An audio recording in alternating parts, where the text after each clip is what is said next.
Republican Senator John Thune of the great state of South Dakota, who currently serves as minority whip, is in focus now. Senator, when you look at those videos, they're a heart punch to all of us. But as a lawmaker, as a leader, you must see it through the eyes of, well, what do we need to do to fix it? Right. For sure, Harrison. And let me just, as you all noted earlier, wish the president well. And I think we all hope for a quick and full recovery for him.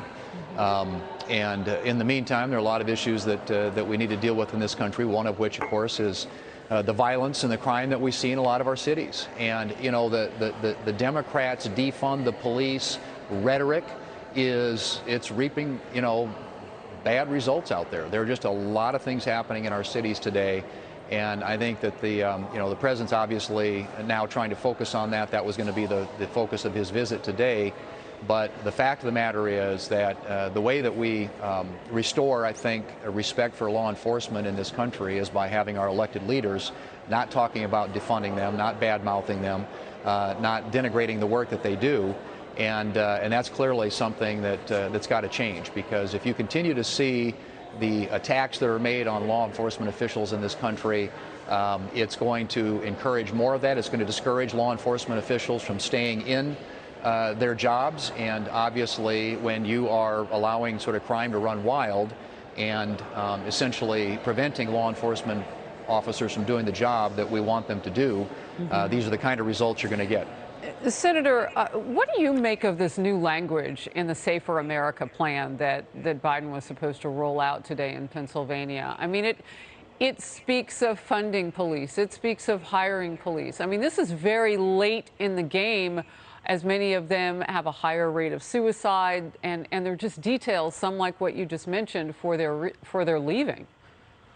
Yeah, I think this is a major problem, and it's a clear shift. I think the administration has recognized the damage that some of the rhetoric on the left is doing. And when you have elected officials and political leaders in this country bad-mouthing law enforcement officers and the job that they do, this is what you reap. And so it seems to me, at least, this is a direct pivot by the administration to try and head off what I think the left has done in a lot of our communities, and that's created the conditions that are leading to a lot of the violence and crime, not only against law enforcement officers, but against other citizens. Well, let's pray that it's not too late to make the biggest difference that it can for the people who are suffering. And of course, everything comes back to politics there on the Hill, 111 days away from the midterm elections.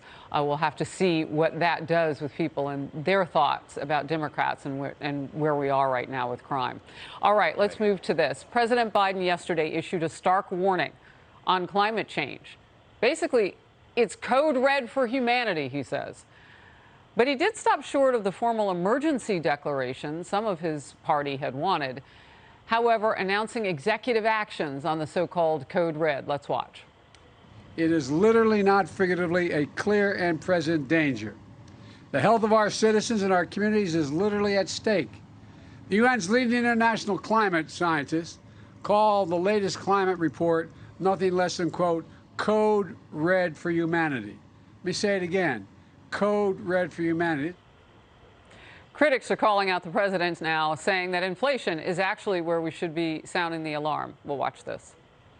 Red emergency is American families who are struggling already, paying way too much at the pump, when they go to the grocery store, anywhere else, for all of the high prices that are caused by what Joe Biden's already done. All under the name of global warming and climate change and the Green New Deal. Today, a new Quinnipiac poll puts the president's approval rating at an all-time low, 31%. Senator Thune, your top-line thoughts.